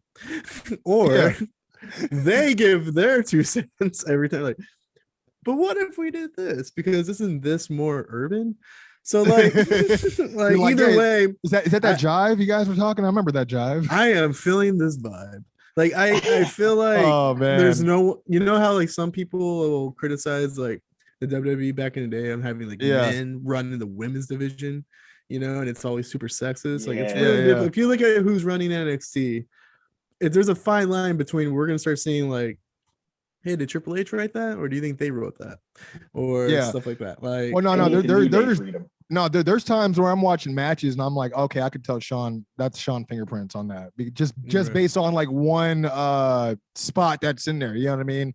I mean, I could totally see them. If you really want to get funny, you can bring back Triple H and he can do the whole for shizzle thing, just to be Triple H and all that stupid shit. But I really want to see that. I wish there was more musically inclined people that they could try to like, take down on a lyrical level. But I do think like there's a fine line too. There's a lot of really good, talented wrestlers in the WWE who I think would interact with them and it would be very comical. But there's a fine line between that and also making it look kind of racist. Yeah, and that's why I think they should let them like trust them with the. I mean, because you know who's great at that, and I'm gonna move on real quick because you mentioned it earlier. Is the fact that they still kind of don't know how to use the internet to their advantage in terms of WWE. You know who would use the internet to their greatest advantage and benefit? And there's just so many inside jokes and gems that only the people who know got it, which was important to me. New Day, when they was popping, bro, they were using stuff that you saw on World Star, stuff that you would like. You would have to go and see these things. You were in pop culture to understand what these references were. And to be honest, they were getting away with a lot that they didn't. They had, you can tell WWE had no idea what they were referencing, but like they gave them that trust where it was still entertaining. They didn't go cross the line. You know what I'm saying? The fact that they even let them hit that X-rated line on that New Day Uso battle, I was surprised with that too. But that's a great example of letting them just, you know, not micromanage, but supervise from afar. You know what I'm saying? Give them the amount of room that they can create, trust them, and then let them create. You know what I'm saying? If they have I put like this, I think it took them a while to even get behind the hit row thing, to be honest, because they had to really understand it. So, you know, I think that's going to be one of those special projects where, you know, I hope that they're going to try to do something a little bit different. I know the production value, or at least how they do stuff, isn't really too high. They don't try to get too fancy with NXT a lot. They like to kind of keep the things simple so that when something does happen, it's a big deal. But you know, if they're gonna do all them vignettes for Grimes running around spending fake money, man, they spending all this money on these Zia Lee prison camp ass shit. There could be like a late night, a midnight club street race where they pull up and just race a car or something. Dude, they did the whole zombie thing for Halloween Havoc too. Bro, you know what I'm saying? They're spending money on way other goofy shit. You're right. They get this right. And they don't always. And I know this might sound weird when you're trying to get over a gimmick. You don't always have to have them be on the offensive either. Like they could be reacting as a group as to a somebody unit, else staying a promo toward them. Yeah. You know, or just let Swerve go out there and have a really dope match while they're hyping him on. Like they don't always have to be doing the rap thing. They just have to act like a rap clip. That's it. You know, by the way, speaking of that, can we just get, since they were beefing with Killian Dane and Drake Maverick, can we just get Top Dollar to just hold Drake Maverick over a balcony, kind of Vanilla Ice style one time? You know what I mean? That would be hella entertaining, bro. Like they could have done it. Imagine if in your house the set was a two-story house and he was on the roof like, "You gonna give it up? You gonna give it up, bro?" Oh man. But the issue the group has right now is like, they look really good for where they're at, but if there was ever a situation where they're like, hey, let's just give him a home run situation and have him interact with Adam Cole is just going to look 10 times better. And that's true. Just based on, because they kind of have him in a box a little bit right now. I was hoping that they were going to get introduced, like it was going to be a 9-man tag where it was going to be Hit Row, LDF, and MSK and Bronson Reed for the winner takes all, because it made sense. But I didn't think they were going to win. If they were, I thought it would have been a good look, though. It would have made the match a little bit more interesting. Yeah, I think in-ring stuff, the pace is different from what they're doing outside. I feel like they're giving them a lot of footage and a lot of content outside the ring. But in the ring, since they've come together, Swerve has had 2 matches? Yeah, but I will say I've been a little bit more happy for him since he came back. You know, since this is dope. And that's why I'm watching. I just don't want the momentum to stop. The run out. I want it to be so tight. I think we all want this to succeed. We just seen this happen before. We just seen how they tinker with it too much. It's like, God damn. But before we get into the predictions, I have one last thing I want to ask you about. Dynamite happened, which was okay. It was all right. We got the Inner Circle tearing up the Pinnacle limo. I just want to ask you about this segment because I feel like this is the first time they kind of did, I don't want to call it a quote unquote WWE-esque like angle, just because they're the ones who's been doing that shit longer. But I thought this was pretty good. It was way better than that shit they try to pull with the trailer and John Moxley and the wannabe. Like it was way better than them with the champagne. What was it? The bubbly truck, and they were spraying everybody with the butt. Like, you know what I mean? Like, so I enjoyed it. I thought it was cool. It was all one shot. Yeah, I think that's what it is. Good. When there's a certain polish for production value outside of wrestling content, like outside of in-ring content, there's a certain production value that WWE has when they shoot a backstage segment, when they shoot an off-site segment. And so when AEW tries to do some of those things, it's very easy to spot the holes in it. And I think this one, I think over time, they've been kind of getting better and finding their footing with a lot of the stuff. And so this one was probably fruits of that labor. Like, okay, let's maybe not rush this. Let's not cut too much or not enough. You know what I mean? Yeah. Because there have been times where, like, I think there was that one beat down where Inner Circle came back after they got the locker room taken over by Pinnacle, where like Sammy was like chasing MJF and he goes to slam like the door on his head, but like they did too many camera cuts where I'm like, bro, we could tell that wasn't the same shot. Yeah, you know what I mean? And not to mention, why would there be a cameraman in back? Like, they don't even know this is supposed to happen. So why are you playing it off like y'all got cameras everywhere ready to go? And or there are times where the beatdown takes place, but they didn't time it up. And so now somebody's dead and the guys are just like standing around looking at each other for like 45 seconds. They're like, is someone coming out or did oh shit, the signature is not up yet? Somebody goes, yeah, and they stomp him again. They're like, Canadian Destroyer. I don't know what else to do.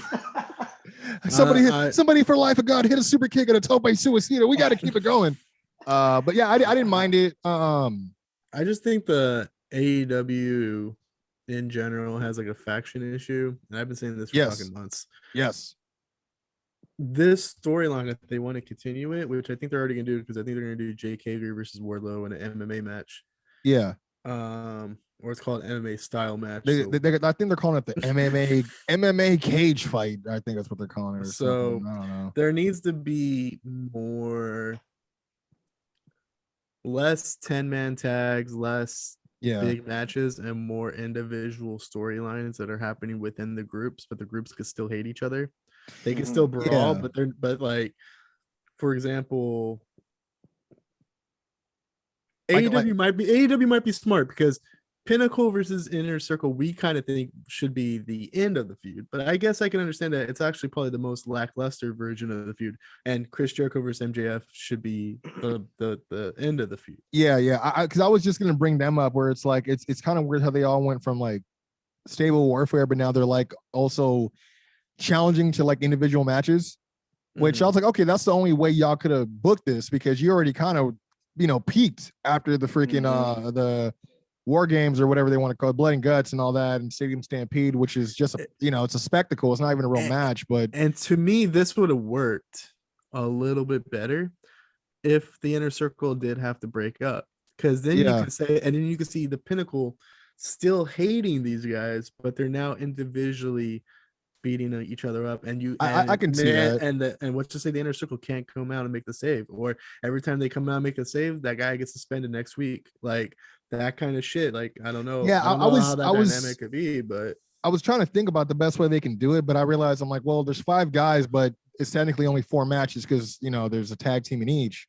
So I was like, well, it's not like they can do like a Team Raw versus Team SmackDown thing where like they have all these matches on the card, because there's 4 matches. I mean, I don't think they're gonna, and I say that to say like it would make sense if they were both up 2 and then that final one broke it, right? And say like whoever won. They can't devote a whole show. Exactly. And I'm like, well, that would be probably the best way for Inner Circle to break up, is if they lost that way. You know what I mean? Because at this point they need to break up. You know what I mean? There's really nothing else left for them to do besides go their separate ways. But the act is dry, but since it's it's legitimately the first faction in AEW, not including the Elite. Yeah. In about 18 months to 2 years or whenever down the line, Chris Jericho or somebody, you could bring the group back together and like you could say like the non-casual AEW fans would be like, oh fuck yeah, that's dope. Inner Circle's back together. Yeah, because when Inner Circle first got together, we're all kind of like, who the fuck are these guys coming together? But like now we're like, we know these guys are together. So like if you broke them up and then you brought them back, that would be AEW's first reunion. Yeah, and I was thinking like there's dollar signs for that down the road. I mean, it's weird because back to your point, it's like the Pinnacle, like they're there, but it's like, when's the last time any of them had a match on TV? Right. Like FTR is complaining about not being able to challenge for the tag titles, but you guys aren't even in matches that qualify in the ranking. Like Shawn Spears is not. I mean, I like what Shawn Spears is doing now, but one thing I was telling my brother, which I thought was weird, I'm like, dude, is it me or is MJF losing the luster, bro? Like from when MJF was solo, I would look forward to what he did, and he would always impress.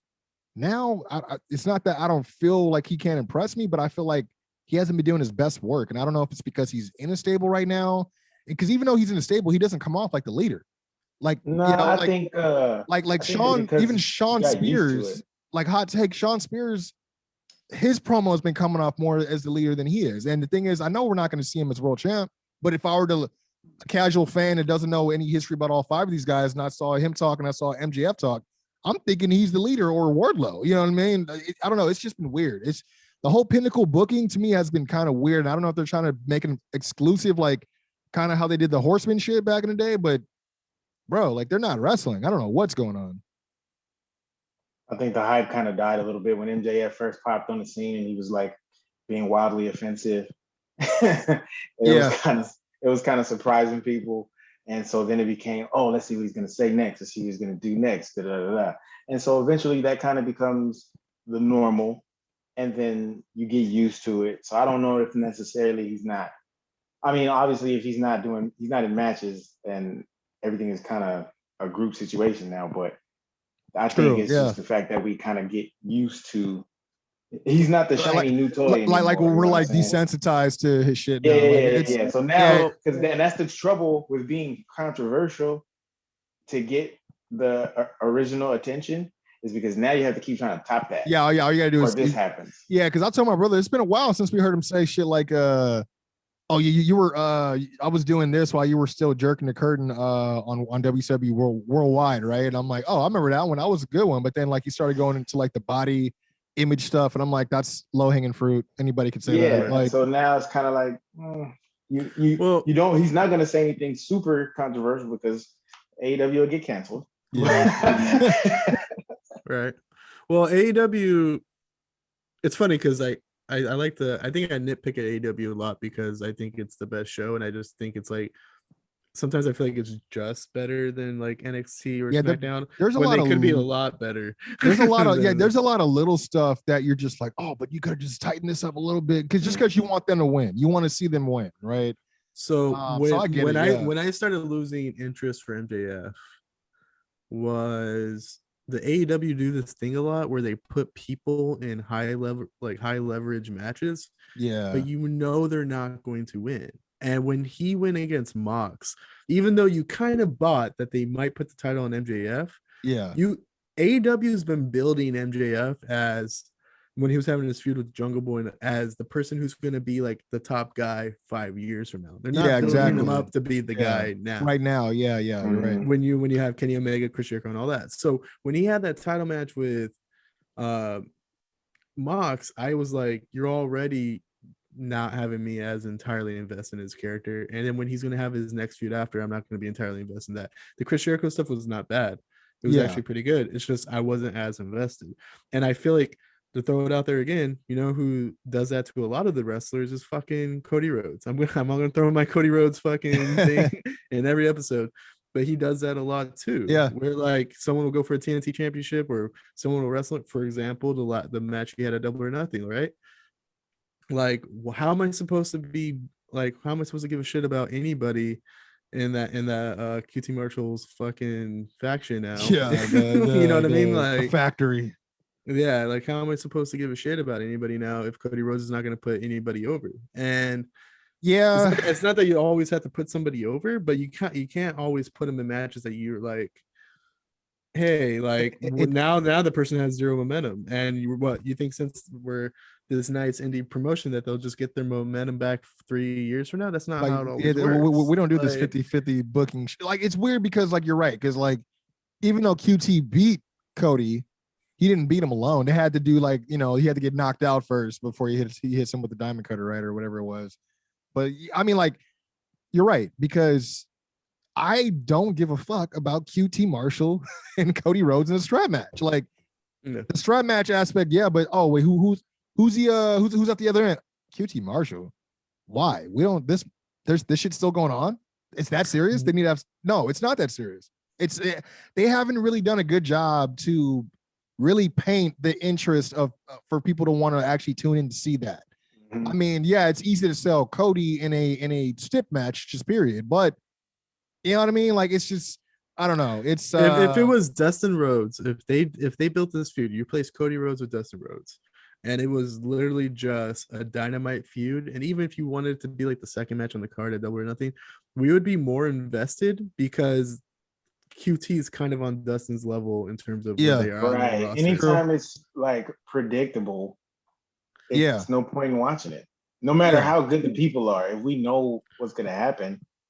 Right. Like, there's no, I mean, you know, my job to be a fan is to try to accept some of the fantasy of it, right? To pull the curtain back closed and accept that this is, you know, what I'm getting myself into. But it's like, I can only do so much on my end where I'm like, yo, exactly. I still know what's going on, bro. Like, I can't, you know what I mean? So it's like, it's not my job. It's your job to sell me. It's your job to gain my interest. But if it's not there, then, you know, don't be like, oh, give them a chance and all this bullshit. It's like, nah, bro, y'all ain't doing your job. The first thing that'll take me out of a match, or maybe the first thing that'll get me really invested in the match, is when I don't know how it's going to play out. You know what I mean? Imagine if the build-up to Bianca and Sasha was like, we knew for a fact that Bianca was, they didn't put her in that air at all, and we knew Sasha was going over. Oh, I know. It would be like, bro. It would have been like, okay, it's going to be a good match. The work is going to be solid. There's going to be a couple of good spots, but because if not, it's going to be a whole waste, right? Because it's like, well, if we already know the end of the movie, they better make the rest of the movie dope up until this climax. They should put it on Bianca, but they might put it on Sasha, but knowing how. But if they sell, if they can sell you on the what if, that's what it is. But it's different, like, you know, because that's what I used to hate, you know, and it's not like shade on Roman, not shade on Cena or whatever, but that's what used to happen. You would get that WrestleMania, you know, the rumors, you're like, what? In 3 months, it's a shoe-in Cena versus this guy. And then you're like, you watch because you're like, look, I know there's a car accident happening, but I'm hoping by the time it comes around that corner, they change lanes or we could prevent it, right? Or it's going to be a different vehicle. Like, and then but it sucks every single time you get mad and you're like, I literally watched them play this out this entire time, hoping that they would change it or at least make it better. And it gets that. I mean, that really takes me out of shit when I'm like, well, we know who's winning this. That's 15 minutes of our time every time this shit happens. Every time, dude. And when you do it on multiple matches on a card, it's like, fuck. Dude. Monday night. And Mac made a good point earlier. Like, not everyone's Roman Reigns. Like, Roman Reigns matches are predictable, but they're engaging. Yeah. Because the story, everything in between the matches was worth watching. I mean, because like even though we didn't believe that Cesaro would win, you watch the match, you're like, oh wait, hold up though. Yeah, you know what I'm saying? Yeah. And that's the key to it. Yeah. And there's a couple near falls, and there's even moment like the thing about Cesaro match was even though we didn't believe Cesaro would win, there was that little bit of percentage that made us go like, well, what if Jimmy fucked Roman over? Yeah. You know, like you know what I mean? Before that puts an inkling of doubt in your mind. Whereas it's those small things that I mean, me and my brother, we flex on that all the time. It's like, dude, it's insignificant to some, but that little tweak, those little details, so much. Yeah, you know what I mean. Yeah. So if the story isn't strong leading up, and I also already know the outcome, then there's literally no reason to watch it, bro. Like I mean, Roman Reigns versus Rey Mysterio. You know what I'm saying? Like There's nothing to be invested in, and I know Ray is not about to be the champ right now. I know. Ray Mysterio about to be double champ in 2021. Nah, they ain't never like. Imagine if Ray Mysterio is the fucking like Kevin Owens had a great feud. He's the one that beats Roman, bro. Yeah. Yes. Ray Mysterio fucking 619's fucking 619 into a Hurricanrana fucking Roman Reigns in a Hell in a Cell. And that just takes him out. That just fucking a chair shot from a guy who's 5'8". A fucking chair shot from a guy who's 5'8", who can't even reach the fucking top of your back. is why fucking Roman Reigns is just like he's just fucking out. Bro, putting the young talent over. It's like we might as well get into the predictions right now, but yeah, it's just that's funny. It's I put 5 points on Ray, bro. Like what I would love for it to happen is if like he goes for the 619, Roman catches his legs and just literally pulls him from those ropes and starts slamming him like Hulk, like what Hulk did to Loki in he needs to catch his feet here and then swing his head to the other post. Like man, just throw his ass. A good Why one not? too. A good. We know we're gonna get a good Dominic getting his ass kicked moment too. I figured that Dominic was gonna get involved, and then he's gonna like, oh shit, I locked myself in with the Chief, and then then I'm guessing at some point, because between their crew, they usually brandish some handcuffs.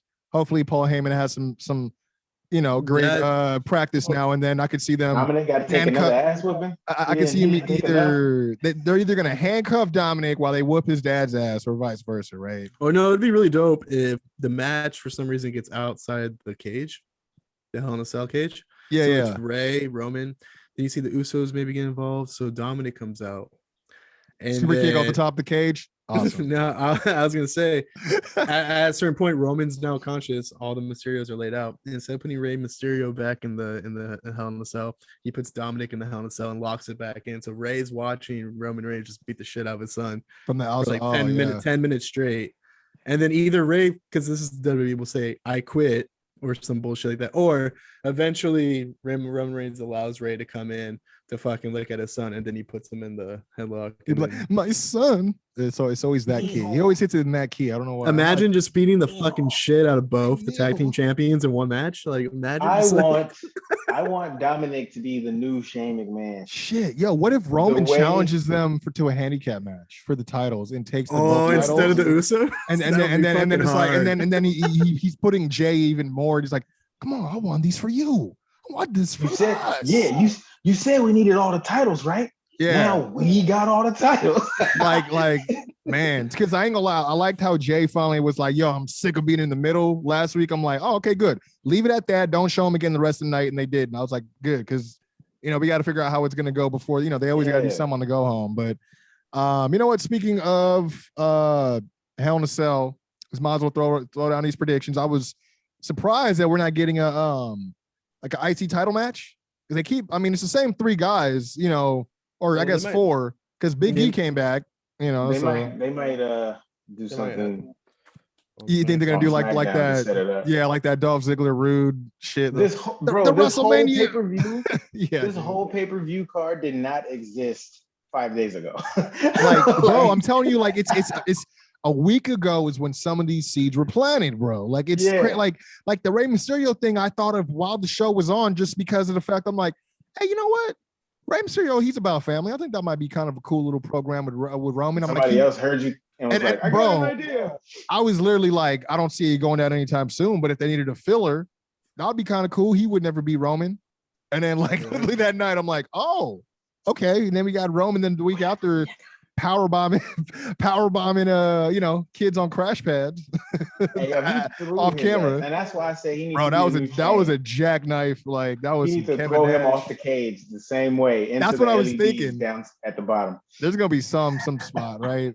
I am kind of, I'll put it like this. I am disappointed though, just because I kind of was wishing that we would get a Jimmy versus Roman in the Hell in a Cell this year. Well, that would have been better. So I don't know what the fuck they're doing. Yeah, I don't know. Like it's some weird shit. But let's get into the predictions. I'll start with, I guess, least to whatever. These are all kind of whatever matches anyways. But we got the women's Raw Women's Raw championship match. Rhea Ripley versus Charlotte. I'm actually gonna go Charlotte on this one. I don't know how many points. Let me double check. I'll do.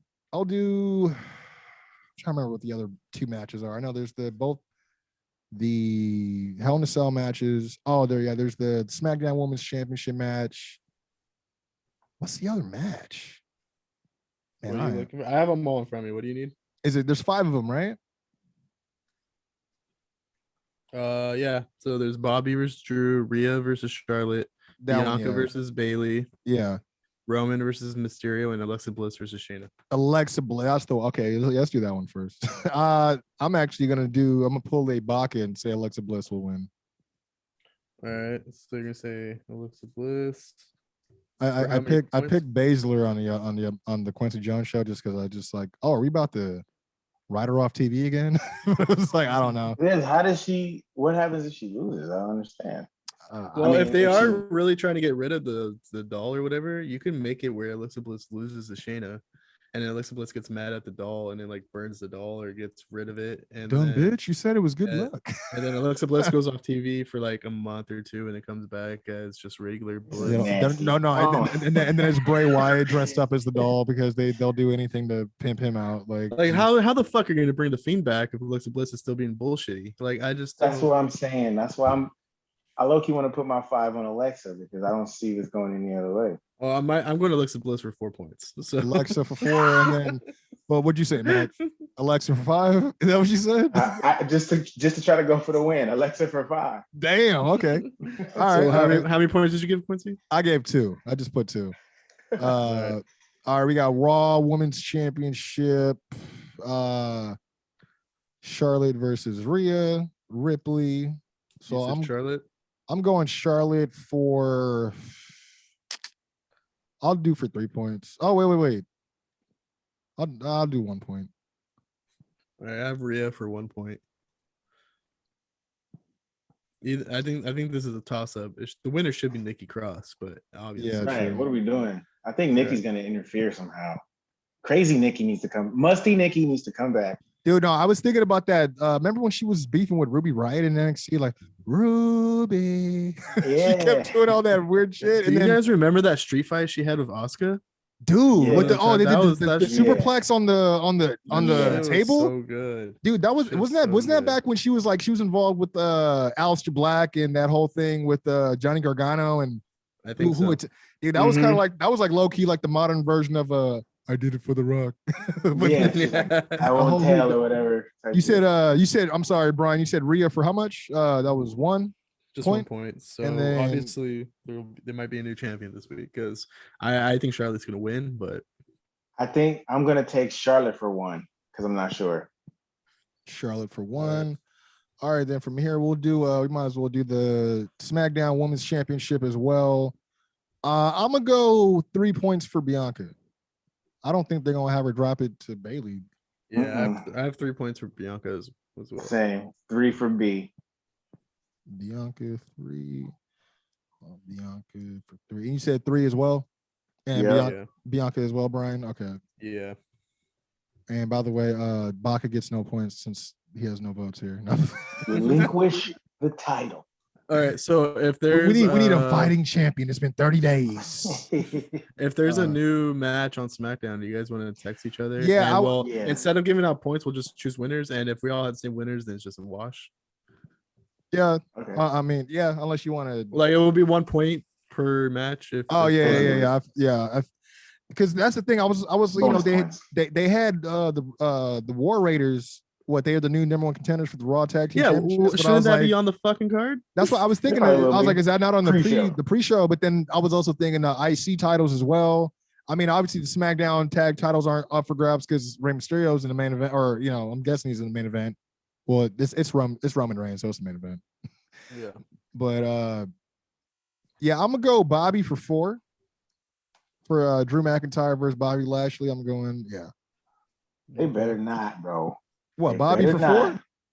No, they better not let Drew McIntyre get 14 wrong kid chances. Died. Fuck all that, dude. Damn. His last chance, man. He's gonna do it. I'm just kidding. I have Bobby for 2 points. I got Bobby for 2 as well. And because I gotta put 4 on the big dog. There we go. Universal Championship. Yeah, I got Roman for 5. Yeah, I got Roman for 5 as well. Roman for 4. I need Alexa to give me this chip. Reigns 4. You said Reigns for 5 as well, Brian? Yeah. I was gonna put Bliss for 5, and then I was like, no, Roman's for sure. Like, there's no like, I know I fancy booked perfectly how Rey Mysterio could take down the big dog, but I don't see it happening.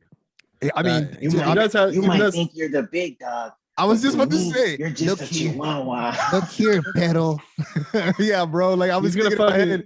I was like, can you imagine those horrible promos? Like, I did it despite what everybody thought, despite what the big dog thinks.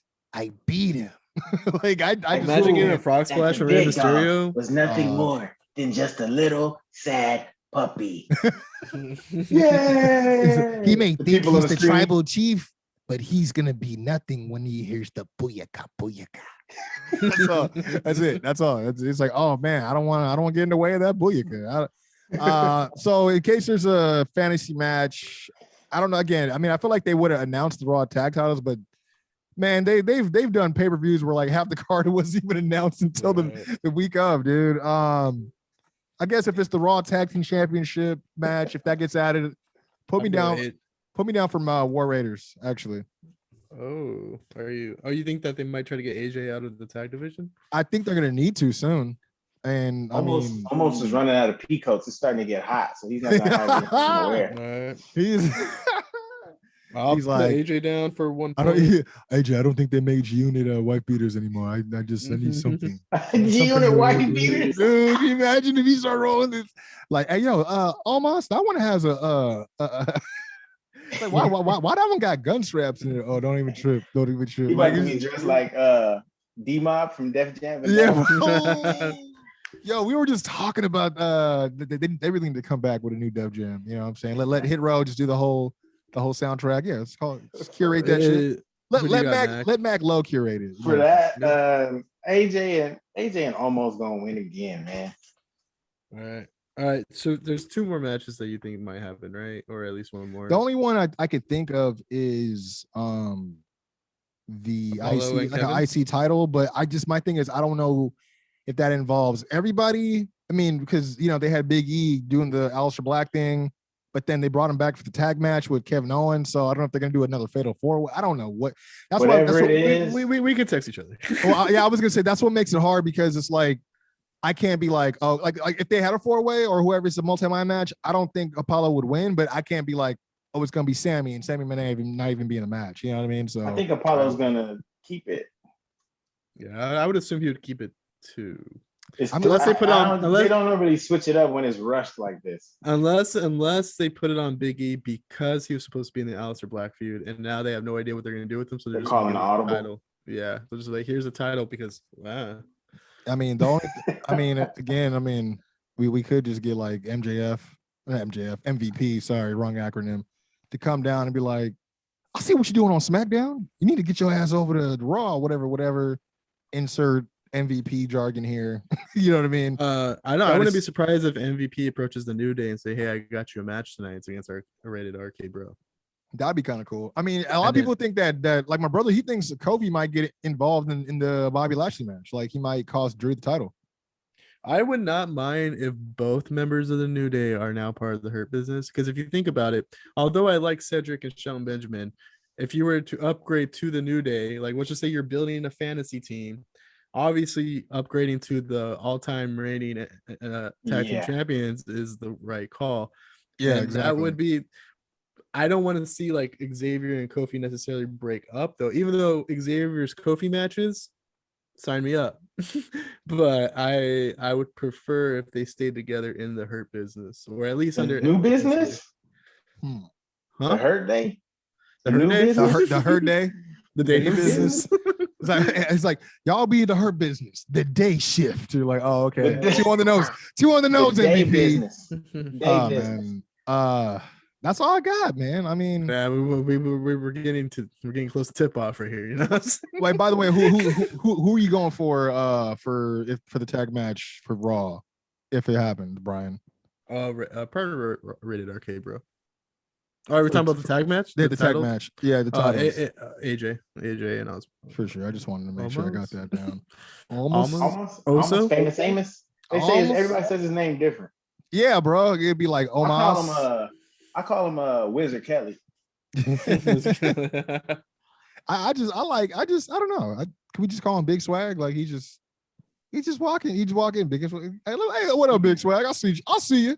It's like those old timers who, I see you, Mac. I see them waves coming. Okay, okay, player. Because then they're gonna overcook it like they're doing with all this drip talk on both shows. I'm sick of it. Oh man, I'm not gonna lie. People are ruining everything. I love Seth, but then then it's like now everyone's like, oh my god, have you seen the drip? I'm like, bitch, what the fuck did you just say? Can't have nothing. I'm not gonna lie though. He should be coming out in the drip, but then still wearing the drip pants for his matches. Like he should.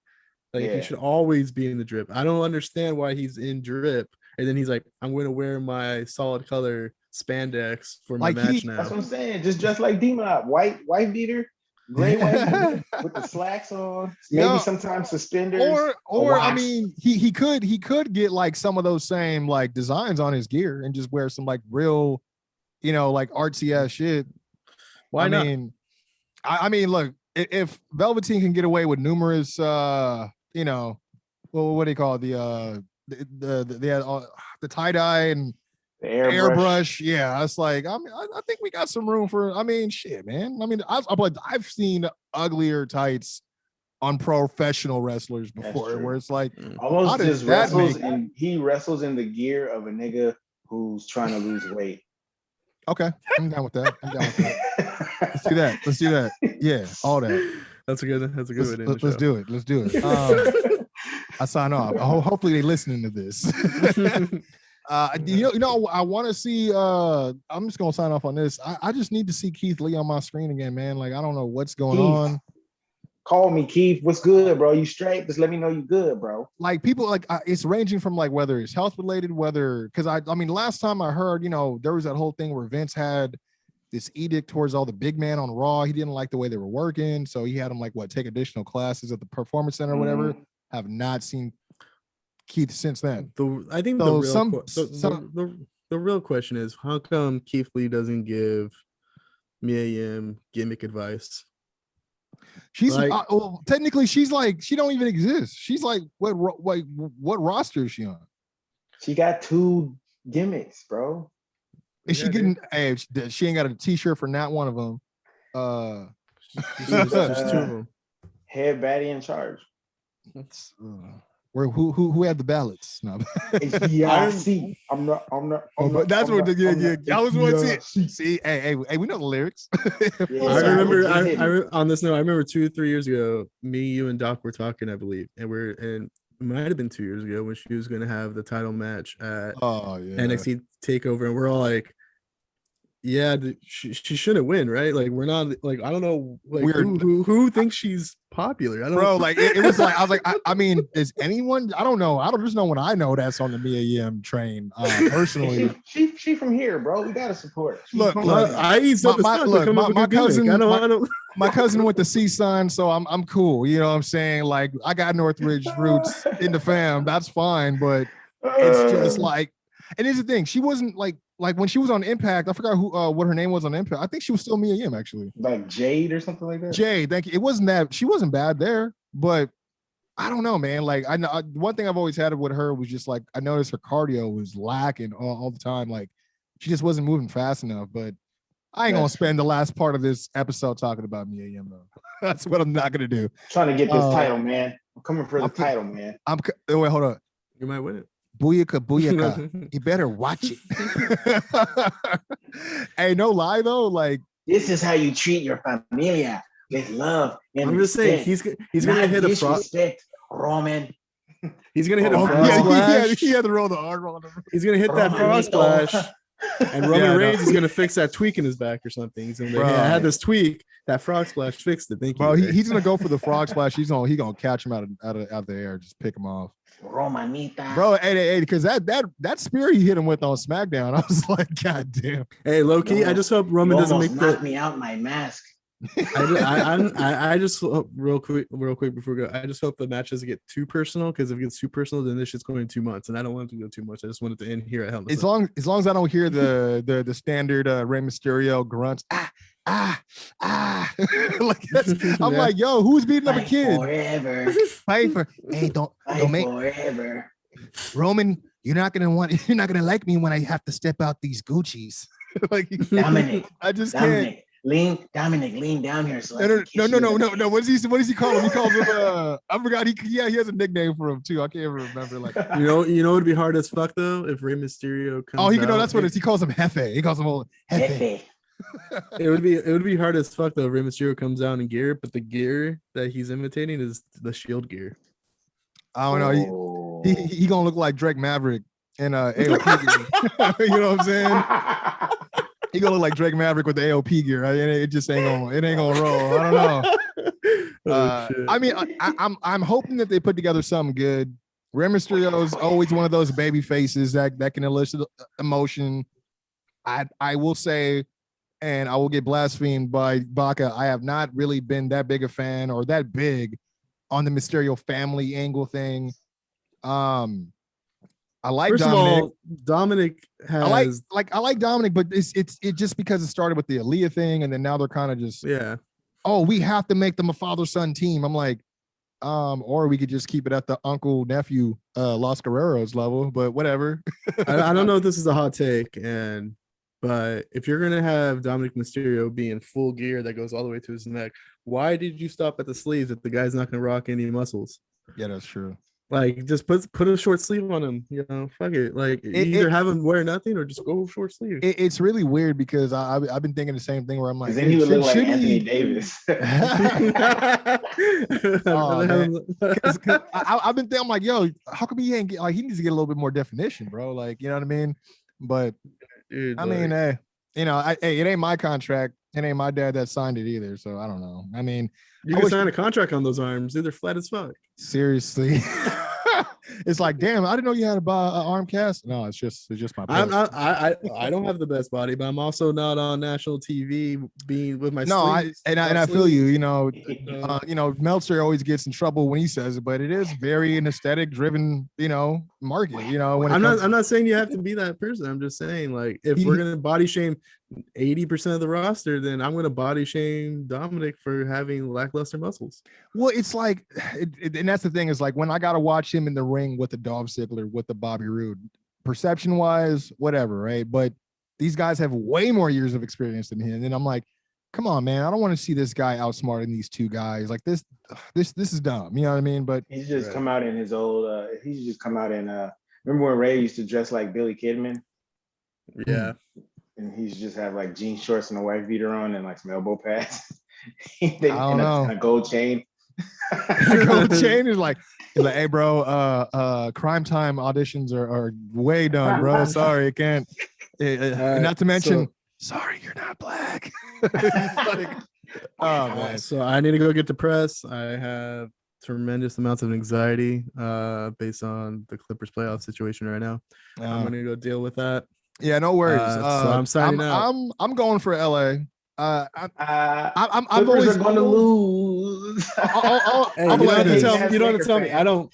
I claim all LA that teams. Is a prediction, not a spoiler.